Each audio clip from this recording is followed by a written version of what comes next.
boys and girls. It's Mrs. Pecora here. We are going to read the second part of Kate DiCamilla's Mercy Watson Fights Crime. Now, I just wanted to let you know, if you hear a little bit of snoring, it's not me, I promise. I did not fall asleep in the middle of reading this book. It is my little puppy, Winston.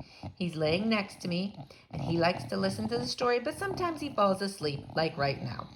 So, here we go. Mercy Watson Fights Crime. Oh, by the way, boys and girls, we left off and Leroy Ninkler, the thief, was riding Mercy Watson like a cowboy. Although, she's not a horse. She's a pig. So let's read to see what happens in the rest of our book. Ooh, sorry, boys and girls. Chapter 11. Next door, Mrs. Watson discovered that Mercy was not in her bed. "Mr. Watson!" she shouted. "Come at once!" Mr. Watson came at once. "Mercy is not here," said Mrs. Watson. "Are you certain?" asked Mr. Watson. "Have you looked under the bed?" Mrs. Watson bent over. She looked under the bed. "She is not there," said Mrs. Watson. Mr. and Mrs. Watson stood together in Mercy's room. "What should we do?" asked Mrs. Watson. "Yippee-yi-oo!" "Oh, it's that noise again," said Mrs. Watson. Mr. Watson went to the window.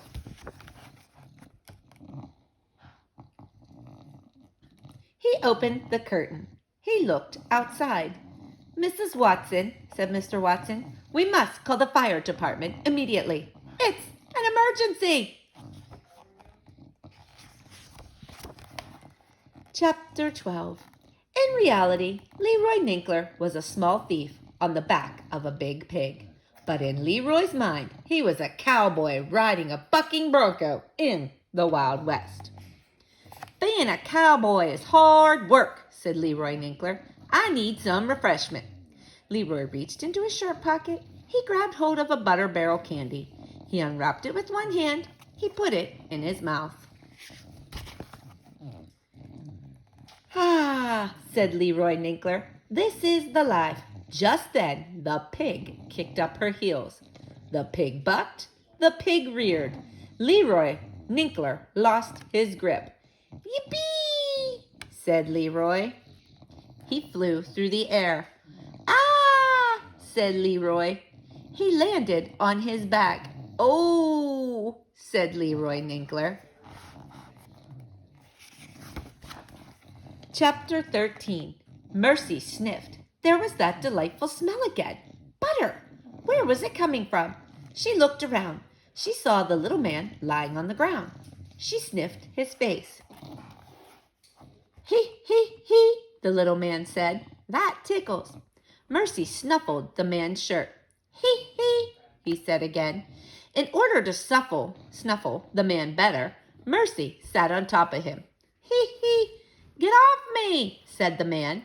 Mercy put her snout in the man's shirt pocket. She snuffled some more. "Oh, said the little man. "Help!"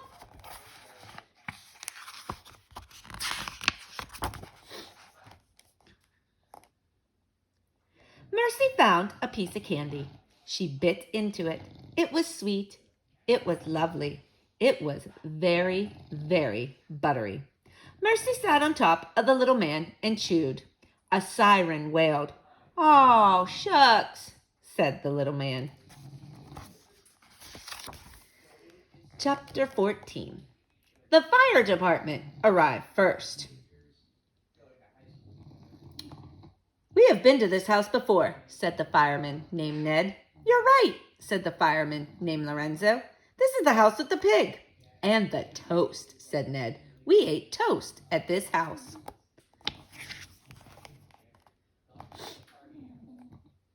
"I see the pig," said Lorenzo. He pointed at Mercy. "The pig is sitting on someone." "Good grief," said Ned. Ned and Lorenzo got out of the fire truck. They saw Mr. Watson and Mrs. Watson running out the front door of their house. They saw Eugenia Lincoln and Baby Lincoln running out the front door of their house. "This is an interesting job, isn't it?" said Ned. "Very interesting," said Lorenzo.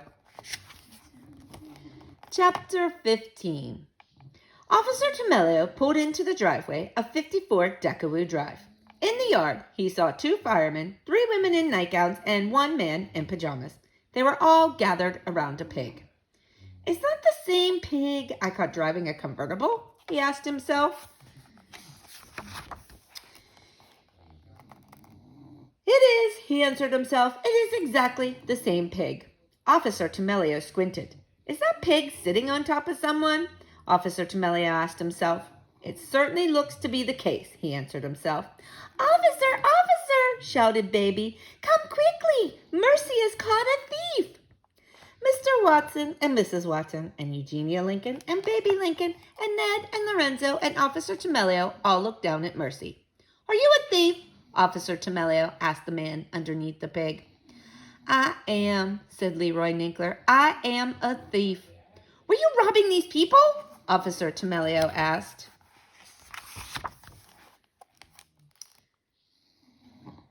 "I was," said Leroy Ninkler, "until the pig got involved."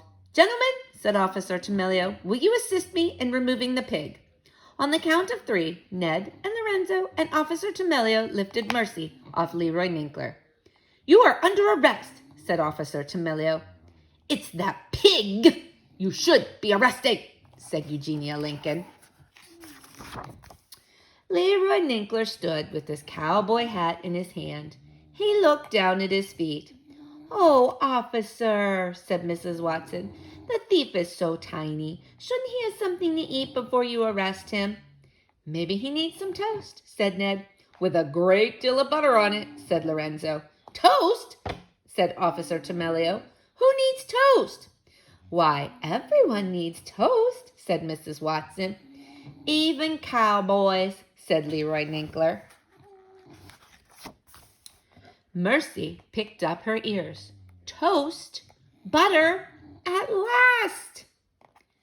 She headed for the Watsons' kitchen, and everyone followed her. Chapter 16. The next morning, the front page of the newspaper read, "Pet pig captures thief. Sits on him until help arrives." "She is a porcine wonder," said the pig's owner, Mrs. Watson. "She is a very, very brave dear," said Mr. Watson, husband of Mrs. Watson, and proud co-owner of the pig. "She is a sly pig," said the Watsons' neighbor, Eugenia Lincoln, "and things with her are never as they seem." Oh, sorry, boys and girls, page is sticking there. Baby Lincoln, sister to Eugenia Lincoln, remarked that the most interesting things seem to happen when one has had pie right before bed. "That pig did capture the thief," said Police Officer Bert Tamelio. "How it happened, I am not certain. But did it happen? It did." Firemen Ned Fortune and Lorenzo Wiz were also at the scene. They both agreed that the pig had some amazing abilities. They also pointed out that Mrs. Watson made excellent toast. The thief, Leroy Ninkler, is interested in reforming himself. He would like to become a cowboy. The pig had nothing to say, but she seemed very pleased with herself. Well, that's it, boys and girls. I hope you liked the story. Mercy Watson fights crime, and stay tuned for our next adventure featuring Mercy Watson and some other characters. Bye-bye.